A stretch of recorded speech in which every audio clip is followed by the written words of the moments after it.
Coming up on Arirang News, South Korean President Moon Jae-in is back from his summit with U.S. President Joe Biden, having secured what he says are better than expected results on cooperation in vaccines, diplomacy, and manufacturing. The South Korean capital is hosting a series of international meetings this week on climate change and sustainability. This is in preparation for the global P4G summit Seoul is hosting next weekend. And South Korea again reports more than 500 new cases of COVID-19. For the first time in a month, the virus reproduction rate, known as the R number, is back above 1, meaning it's spreading faster. It's 5 p.m. here in Seoul. Thank you for joining us on Arirang News. I'm Devin Whiting. President Moon Jae-in is back home after wrapping up his trip to the U.S., which included his first in-person summit with President Biden. He said the summit went better than he expected, yielding a package of major agreements on COVID-19 vaccines, North Korea, and the South Korea-U.S. economic partnership. Our senior Blue House correspondent Kim Min-ji has the highlights. President Moon Jae-in arrived in Seoul late Sunday following a 4-day working visit to the U.S. for a summit with President Joe Biden. It was his first overseas trip since the start of the pandemic. Via social media, Moon called his U.S. trip and his talks with Biden the best and noted that it was the first no-mask summit since the pandemic. He said that the outcome was better than expected and that Washington took into account Seoul's stance on pending issues. He said he got special gifts referring to Biden's announcement that the U.S. will provide full vaccinations for all 550,000 South Korean military personnel. He said this was the result of a special emphasis on the importance of the Seoul-Washington alliance, noting that there was internal backlash in the Biden administration, as all Americans have yet to be inoculated, and that there are other countries in more dire need of vaccine support. Another present, the appointment of Korean-American diplomat Sung Kim as Washington's special envoy to Pyongyang. Kim has led working-level talks with North Korea and helped organize the historic North Korea-U.S. summit in 2018. Moon said that this is Washington's message to Pyongyang that it's ready for dialogue, as Kim can talk without an interpreter. Presidents Moon and Biden had their first bilateral at the White House on Friday that lasted for about 3 hours. They reaffirmed their commitment to the complete denuclearization of the Korean peninsula based on dialogue and diplomacy. The leaders also agreed to foster a comprehensive vaccine partnership, which includes scientific and technological cooperation to boost global supplies and contribute to ending the pandemic. Moon's business entourage, which included officials from Samsung, LG, and SK, also unveiled a $39 billion investment plan in the U.S. During his stay, he also met with Vice President Kamala Harris and the Speaker of the House of Representatives, Nancy Pelosi. President Moon also attended a White House ceremony where Biden awarded the first Medal of Honor of his presidency to Korean War veteran Ralph Puckett. It's the first time that a foreign leader has been present for that, highlighting the strength of the alliance. Kim Min-ji, Arirang News. And now that Presidents Moon and Biden have committed in Washington to the complete denuclearization of the Korean peninsula, U.S. Secretary of State Antony Blinken is saying that the next move belongs to North Korea. Kim Da-mi reports. U.S. Secretary of State Antony Blinken says Washington is waiting to see if Pyongyang wants to engage in diplomacy over the denuclearization of the Korean peninsula. In an interview with ABC on Sunday, Blinken said the best way to accomplish that goal is to engage diplomatically with North Korea on a deliberate, calibrated approach. Blinken's remarks are a strong message to the North that Washington is ready to engage with them. Also, the U.S. is showing an indirect intention, telling the North not to miss this opportunity. Noting the regime's nuclear program has become more advanced and dangerous over time, he underlined that there's not going to be a grand bargain where it gets resolved in one fell swoop. He further explained that sanctions remain in place because the North continues to engage in activities that are clearly prohibited by the UN. But the top U.S. diplomat made sure to stress that Washington is prepared to pursue the issue diplomatically, and the question now is whether the North is also ready. Blinken noted an offer for talks has been presented to North Korea, adding the balls in their court. Following last week's summit between the leaders of South Korea and the U.S., the White House showed its readiness to reopen diplomacy with the North by naming career diplomat Sung Kim as the new U.S. Special Envoy for the North. Earlier this month, Washington had reached out to Pyongyang for a second time to explain the outcome of its policy review on the regime, to which the North said it had received an offer. Kim Dami, Arirang News. In other news this week, Seoul is hosting a series of meetings on climate change and sustainability in what's been dubbed Green Future Week. It's a warm-up for the upcoming P4G summit on climate change that'll be held in the South Korean capital this coming weekend. Lee Kyung-eun reports. South Korea kicks off a week-long series of climate forums on Monday in the run-up to Seoul's virtual partnering for green growth and the Global Goals 2030, or P4G summit. During the Green Future Week, a total of 10 sessions will take place through Saturday. They're themed with different climate agendas aligned with national and global priorities. Among the topics to be discussed are carbon neutrality, the oceans, biodiversity, green technology, and forests. In the opening session scheduled for Monday evening, National Assembly Speaker Park Byung-seok would deliver a congratulatory speech, and Foreign Minister Chung Eui-yong and Environment Minister Han Jung-hae will make opening remarks. The actual P4G summit will be held for 2 days on Sunday and Monday.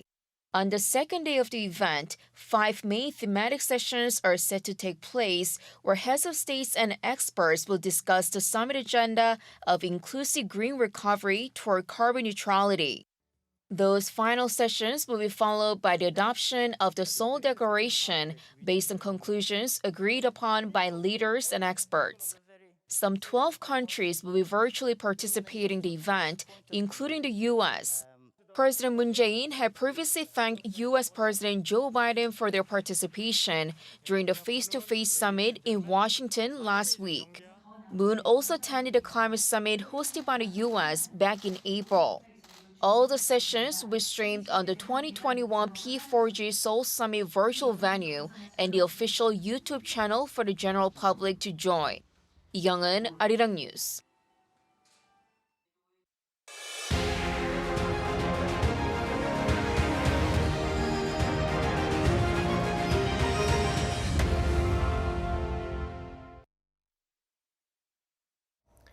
The number of people employed in South Korea rose sharply in April. According to Statistics Korea, the figure was around 27 million, up by about 650,000 from a year earlier, the biggest jump in almost 7 years.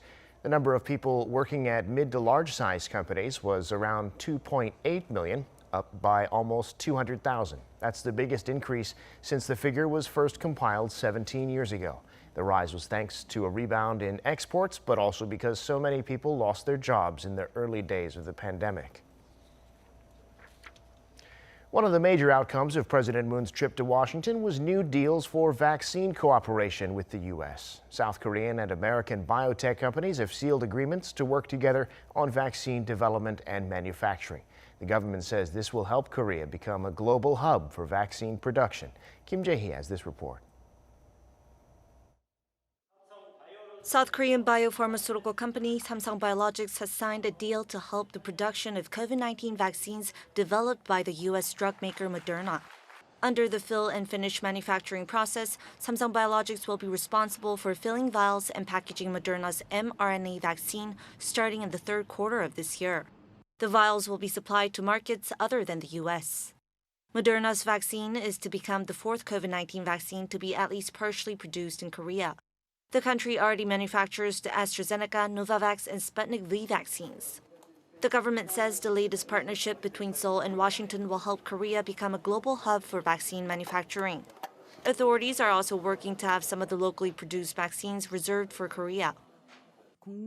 For the sake of distribution efficiency and ensuring a stable vaccine supply, we'll negotiate with suppliers so that vaccines produced in the country can also be supplied domestically. A trilateral MOU on vaccine development and production was also signed between SK Bioscience, the Health Ministry, and Novavax. One analyst says the cooperation between Korean and American biotech companies would serve as a foundation for the development of the country's bioindustry. The bioprocessing capacity of domestic companies is being recognized. The Samsung-Moderna deal also raises Korea's international status as Asia's manufacturing hub for COVID-19 vaccines.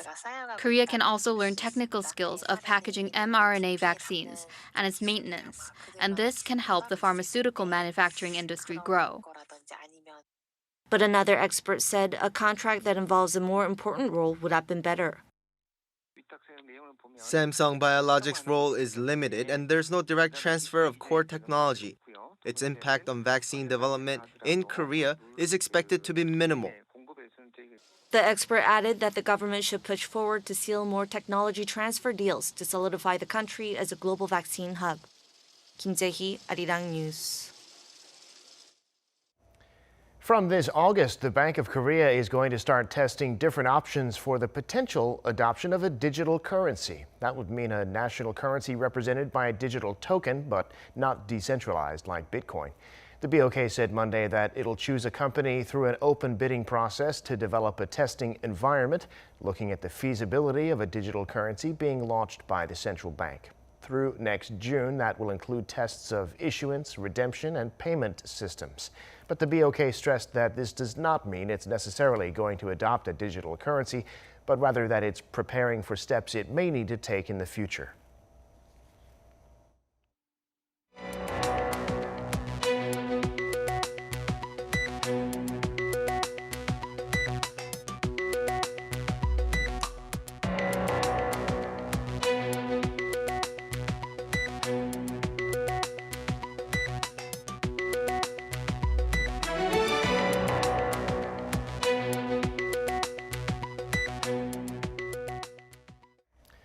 Time now for an in-depth look at the market news this afternoon, and for that I'm joined on the line by Dr. Yang Jun-seok, professor of economics at the Catholic University of Korea. Professor Yang, good afternoon. Thank you for making time today. Happy to be here. Well, let's start with Wall Street. Stocks in New York ended mixed on Friday, led by tech shares, but leaving a small gain on the Dow. Making more headlines the past few days, though, has been the big swings in crypto after China announced that it's effectively banning it. What's the story in the global markets on this Monday? Okay, well, Dow and the S&P was level of falling earlier last week, and then both experienced a big drop on Wednesday. And then for the rest of the week, it recovered most of the losses that it took on Wednesday, and NASDAQ also picked up on the latter part of the week. But as you said, it ended mixed on Friday. But for the week, S&P lost 0.4%. Dow lost 0.5%, while NASDAQ gained about 0.3%. The big news in terms of the stock market was that on the 19th, U.S. time, the Fed minutes for the April FOMC meeting was released, and it did reveal that the Fed members, FOMC members, were committed to keeping interest rates low until growth is not only solid but also even. That is, most of the jobs will be regained in the United States, and the increases in income would be shared by all income groups. But along with that conversation, they did also mention that while they were not talking about lowering the interest rates, some members did bring up that it may be time to slow the purchases of the assets that they're purchasing as part of the quantitative easing sometime this year. The Fed is buying about $120 billion worth of assets per month, and the Fed's balance sheet is now $7.9 trillion, which is about twice where it was before the coronavirus. So we're seeing that the Fed is recognizing that they have to stop the expansionary monetary policy sometime. The second quarter U.S. growth is expected to be, in the annualized terms, higher than 10%. That is higher than 2.4% quarter to quarter. And the last April, this April's inflation figures were 4.2%, much higher than expected. So it's natural that they're talking about the end of the expansionary policy for monetary policy, but we're seeing a lot of jitteriness over the not only the stock markets, but most of the asset markets, including the Bitcoin market that we talked about earlier, because I think most investors do recognize that the rise in these markets were dependent on monetary policy rather than any fundamental improvements in the companies involved or the assets involved. Europe, it followed the U.S. pattern. Nikkei, it's rising. It's slightly rising since the 19th, all last week. Shanghai and Hang Seng falling since the 18th, middle of last month, though Shanghai is rising today. But overall, not much is happening. All the markets are looking for the inflation figures to come out from the United States. And here in Korea today, stocks trading a little lower, especially tech shares on the KOSDAQ. Retail investors buying a little and foreign investors selling. Tell us about the Korean market. Okay, well, the markets are not for the last couple of weeks. The markets have not been doing very well. KOSPI lost 0.38% today. KOSDAQ lost 1.79% today. For both individuals bought and foreigners sold, the institutions bought on KOSPI and sold on KOSDAQ. Again, the concerns about inflation and how foreign investors will react to it seems to be what's driving the Korean market, though. If you're looking for a bit of happy news, aerospace stocks for Korea rose today because during the President Moon and President Biden's meeting in the United States over the weekend, Korea did gain the right to research and produce short and mid-range missiles independently of U.S. restrictions, and that seems to be making people hopeful about aerospace stocks. That's very interesting, Professor. And finally, with all this talk about inflation, people are taking another look at gold, whose price went down in the first few months of this year as vaccines started rolling out, but it's now back up as an inflation play, around $1,880 an ounce now. What's causing the bounce back in gold?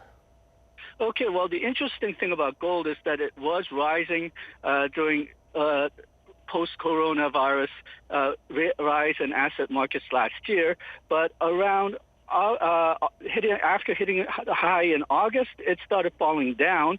Then it started to go up again in March.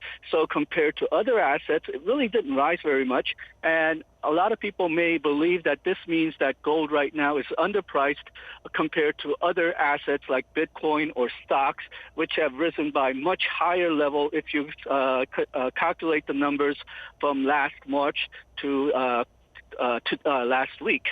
And it might signal that people are getting a bit more afraid of investing in quick rising assets such as stocks or non-traditional assets like Bitcoin. They do realize that the asset price rise is finishing, so they may be looking to turning their eyes toward more traditional type of inflation hedges and investment, and gold is one of them. But it's basically just a lot of excess money from expansionary monetary policy seeking someplace to go. It sounds like that's happening in a lot of sectors, and we will continue to keep an eye on that with you, Professor. Thank you so much for sharing your insights today. We appreciate it. Thank you.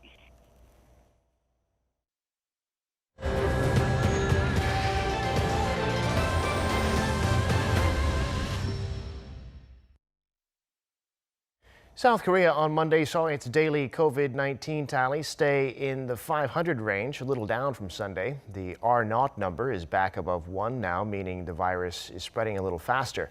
Next week, South Korea will be taking delivery of its first vaccine doses from Moderna. Han Sung-woo has the latest. South Korea reported 538 new cases of COVID-19 on Monday, the daily figure dipping again, likely due to fewer tests being conducted over the weekend. 513 of them were transmitted locally, with regions outside the capital area accounting for close to 47%, the highest rate in nearly 4 months. A recent outbreak at a bar in Daegu is now linked to at least 158 cases, with dozens of new patients added over the past 24 hours. Cluster infections have also broken out at a hot springs bathhouse in Chungcheongnam-do province, a preschool in Sejong, a church in Daejeon, and a wholesale market in Seoul. Meanwhile, over a third of the day's 25 imported cases are believed to have come from India, the world's current coronavirus hotspot. Authorities said on Sunday the country's virus reproduction number, or R number, reached 1.04, hovering above 1 for the first time in a month. All things considered, South Korea will stay under the social distancing guidelines currently in place, including a ban on private gatherings of 5 or more people for another 3 weeks until June 13th. As for the vaccination campaign, almost 3.8 million people, or around 7.4% of the population, have received their first dose. About 3.4% have had both doses. The government is urging the elderly to get vaccinated by late June, warning they'll have to wait for months until the fourth quarter if they don't. There have been no reported deaths of people aged 60 and above who got infected after receiving the vaccine, so the shots prevent fatalities by close to 100%. Health authorities have found that a single dose drops COVID-19's fatality rate for those aged 80 and older from 6.8% to 0. The vaccination campaign has slowed in recent days, but the global vaccine partnership forged between South Korea and the U.S. is expected to boost the pace in the second half of the year. The first batch of the Moderna vaccine, 55,000 doses, will arrive in the country next Monday, according to officials.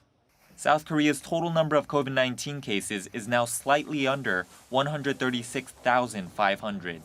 The virus claimed 3 more lives, raising the death toll to 1,934. Han Sung-woo, Arirang News. The city of Seoul is expanding a program for women who live alone or run businesses by themselves, under which they get security equipment for their homes and workplaces from the city government. From June 1st, it'll be available in all districts, so women can apply to get double locks, alarm systems, window locks, and security systems that link to your smartphone. These were already provided last year in 11 districts, and now they'll be available in all 25. As a way of stopping crime and improving safety, around 1,500 homes and workplaces will be able to get support, and applications will be accepted through the websites of district offices. The K-pop superstars BTS made history at the Billboard Music Awards over the weekend, taking home all 4 awards they were nominated for. They also performed their new single live on stage for the first time. Kim Hyun-sung reports. Another slam dunk for K-pop sensations BTS. The boy band on Sunday U.S. time stole the show at the 28th Billboard Music Awards by landing prizes in all 4 of their nominated categories. They won the awards for Top Selling Song for Dynamite, Top Song Sales Artist, Top Duo Group, and Top Social Artist. 3 of the group's 4 nominated categories were announced a few hours before the event by the off-air host Matthew Hoffman on Instagram Live. During the event itself, BTS won their final remaining nomination for Top Selling Song. In their acceptance speech, the group's leader, RM, said that BTS were honored to be the winners of such a significant title.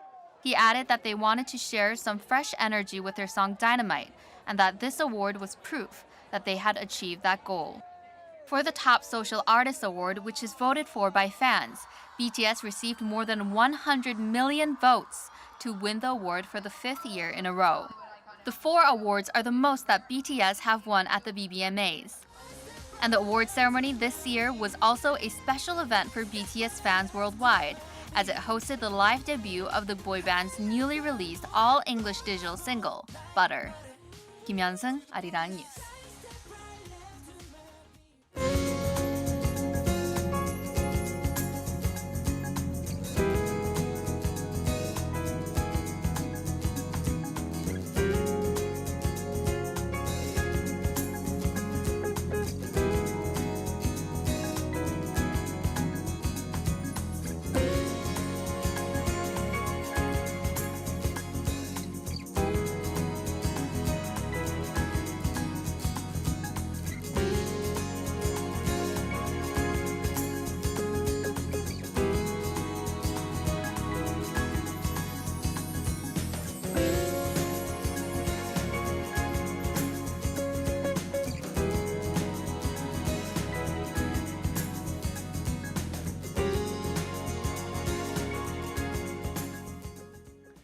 And that brings us to the end of this newscast. Thank you for watching.